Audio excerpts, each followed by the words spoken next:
9 വർഷം പഴക്കമുള്ള എൻ്റെ ബലേനോടെ മൈലേജാണ് കേട്ടോ. അതും പെട്രോൾ വണ്ടിയുടെ നിങ്ങൾക്ക് കാണിച്ചു തരുന്നത്. കഴിഞ്ഞ ദിവസത്തെ ട്രാവലിൽ എനിക്ക് 23.4 വരെ കിട്ടിയിട്ടുണ്ടായിരുന്നു. ഞാനിതിൻ്റെ ഒരു ഫുൾ വീഡിയോ പങ്കുവെക്കാൻ നിങ്ങളായിട്ട് ആഗ്രഹിക്കുന്നുണ്ട്. ഇത് എങ്ങനെ കിട്ടിയെന്നുള്ളതും കൂടി ഞാനിതിൽ പറഞ്ഞുതരാം. അപ്പോൾ സബ്സ്ക്രൈബ് ചെയ്യാൻ മറക്കേണ്ട കൂട്ടത്തിൽ അപ്പോൾ ഫുൾ വീഡിയോ വാച്ച് ചെയ്തു. Welcome to Roshan Diaries. ഞാൻ 2016 എടുത്ത ബലേനോണ് ഈ കാണുന്നത്. ഏകദേശം ഇപ്പോൾ 9 വർഷം കഴിഞ്ഞു.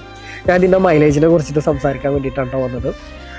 ഇപ്പോൾ കഴിഞ്ഞ എനിക്ക് കൊച്ചിയിലേക്ക് ഉണ്ടായൊരു യാത്രയിൽ, തിരിച്ചവിടുന്ന് റിട്ടേൺ ചാവക്കാടേക്കും വന്ന യാത്രയിൽ എനിക്കിതിൻ്റെ മൈലേജിനെ കുറിച്ച് പറയാനായിരുന്നു. ഏകദേശം എനിക്ക് 23.4 മൈലേജ് എനിക്ക് കിട്ടിയിട്ടുണ്ടായിരുന്നത്. എന്നെ ശരിക്കും അത് അത്ഭുതപ്പെടുത്തി പോയി. എന്താണെന്ന് വെച്ചാൽ ഏകദേശം 9 വർഷം കഴിഞ്ഞൊരു വണ്ടി ഇത്രയും മൈലേജ് നിലനിൽക്കുന്നത്. ഞാനതിന് കാർബൺ ഡീഹൈഡ്രേഷനോ കാര്യങ്ങളോ ഒന്നും ഞാൻ നിലവിൽ ചെയ്തിട്ടില്ല. അതാണ് എന്നെ ഇത്രയും അത്ഭുതപ്പെടുത്താൻ കാരണം. പിന്നെ മറ്റൊരു കാര്യം എന്താണെന്ന് വെച്ച് കഴിഞ്ഞാൽ, ഇതിന് വേണ്ടിയിട്ട് ഞാൻ എന്ത് ചെയ്തു എന്നുള്ളത് ചോദിച്ചു കഴിഞ്ഞാൽ, ഞാൻ പ്രത്യേകിച്ച് ഒന്നും ചെയ്തിട്ടൊന്നുണ്ടായിരുന്നില്ല. ഇതിൽ ഉണ്ടായ വ്യത്യാസങ്ങൾ ഞാൻ പറഞ്ഞുതരാം. ഒന്ന്, പ്രോപ്പറായിട്ട് ഞാൻ സർവീസും കാര്യങ്ങളൊക്കെ ചെയ്തു പോയിട്ടുണ്ടായിരുന്നു. മറ്റൊന്ന്, എനിക്ക് ഇത്രയും വ്യത്യാസം വരാൻ കാരണം ഫ്യൂൾ പമ്പിൻ്റെ ഒരു വ്യത്യാസം. അതായത് സാധാരണ മറ്റുള്ളവർക്ക് നിന്നൊക്കെ അടിക്കുന്നതിനെക്കാട്ടിയും വ്യത്യസ്തമായിട്ട് 2 ഫ്യൂൾ പമ്പിൽ നിന്ന് എനിക്ക് ഇങ്ങനത്തെ ഒരു അനുഭവം ഉണ്ടായി. അതായത് ഒരു പമ്പിൽ നിന്ന് അടിച്ചിട്ട്, അതായത് വാടാനപ്പള്ളി കഴിഞ്ഞിട്ടുള്ള ഒരു ഭാരത് പെട്രോളിയത്തിൻ്റെ പമ്പിൽ നിന്ന് അടിച്ചിട്ട് ഏകദേശം 20.7 ആണ് അന്ന് എനിക്ക് ഇവിടുന്ന് കൊച്ചിയിലേക്കുള്ള യാത്രയിൽ കിട്ടിയിട്ടുണ്ടായിരുന്നത്. തിരിച്ച് ഞാൻ ചേരനല്ലൂർ കൊടുങ്ങല്ലൂർ റോട്ടിലുള്ള വരുന്ന വഴിക്ക് കേട്ടോ, അവിടെയുള്ള ഭാരത് പെട്രോളിയത്തിൻ്റെ പമ്പിൽ നിന്ന് അടിച്ചപ്പോൾ എനിക്ക് 23.4 അവിടെ നിന്ന് കിട്ടിയ മൈലേജ്. എങ്ങനെ ഇത് സംഭവിച്ചെന്ന് ചോദിച്ചാൽ, ഒന്ന് പ്രോപ്പറായിട്ട് ഞാൻ സർവീസും കാര്യങ്ങളും കൊണ്ടു നടക്കുന്ന വണ്ടിയാണ്. പക്ഷേ ഈ വണ്ടി എടുത്തതിന് ശേഷം എനിക്ക് ഇത്രയും ടോപ്പ് മൈലേജ് ഒന്നും കിട്ടിയിട്ടില്ല, അതും ലോങ് ഡ്രൈവിൽ.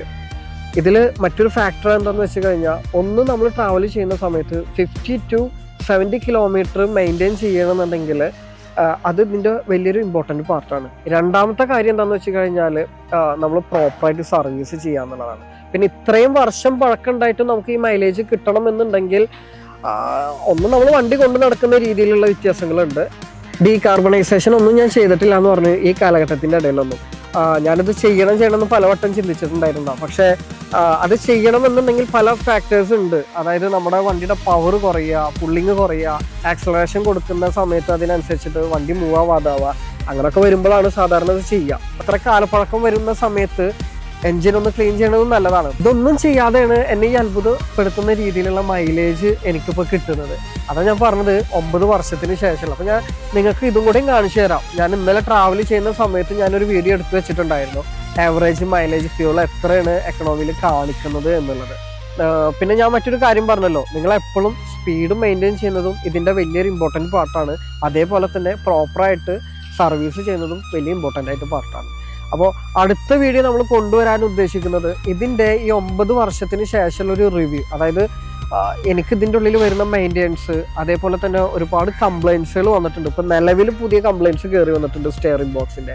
അപ്പോൾ അതിനൊക്കെ കുറിച്ചിട്ടുള്ള വിശദീകരിച്ചിട്ടുള്ള ഒരു വലിയൊരു വീഡിയോ ചെയ്യാൻ ആഗ്രഹിക്കുന്നുണ്ട്. അപ്പോൾ അടുത്ത വീഡിയോയിൽ നമുക്ക് കാണാം. അപ്പോൾ ബൈ.